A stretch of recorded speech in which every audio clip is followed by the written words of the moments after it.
আপনারা জানেন যে আমাদের সম্প্রতিকালে একটা বন্যা হয়ে গেছে।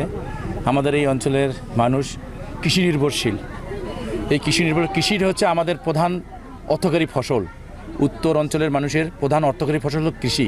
কৃষির উপর এই অঞ্চলের মানুষের জীবনযাত্রা, চলাফেরা এবং তাদের জীবনযাত্রার মান উন্নয়নের ক্ষেত্রে মানুষ কৃষিটাকেই বেছে নিয়েছি। আমাদের এই অঞ্চলের মানুষ, যেহেতু এখানে কলকারখানা নেই, এই মানুষগুলো সংগ্রাম করে বেঁচে থাকার জন্য সংগ্রাম করে।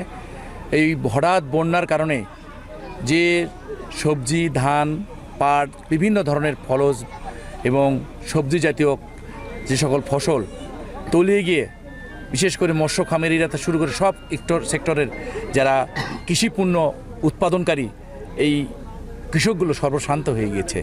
তারা ঘুরে দাঁড়ানোর চেষ্টা করছে।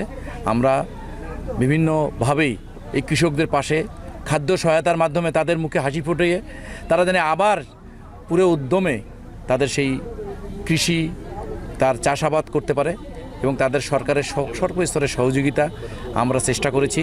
আমরা বিভিন্ন পর্যায় থেকে, উপজেলা পর্যায় থেকে, জেলা পরিষদ থেকে, ব্যক্তিগত উদ্যোগ থেকে, সব দিকে এবং সরকার বিভিন্নভাবে এই কৃষকদেরকে স্বাবলম্বী হওয়ার জন্য কৃষি ঋণ মকুব করেছে। ফ্যামিলি কার্ড, কৃষি কার্ড এবং অন্যান্যভাবে অর্থনৈতিকভাবে তাদের সমৃদ্ধ করে এই অঞ্চলের মানুষকে স্বাবলম্বন করাই হচ্ছে আমাদের মূল লক্ষ্য।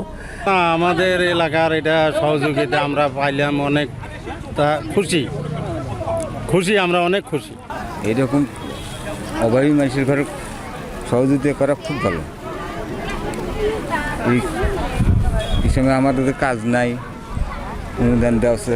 আমরা হলো এরকম সাহায্য কোনো দিনও পাইনি, তো আজকে পাইলাম। আমরা খুব গরিব মানুষ, আমার দুটো ছেলে লেখাপড়া করে, আমি লেখাপড়ার খরচ চালাইতে পারি না।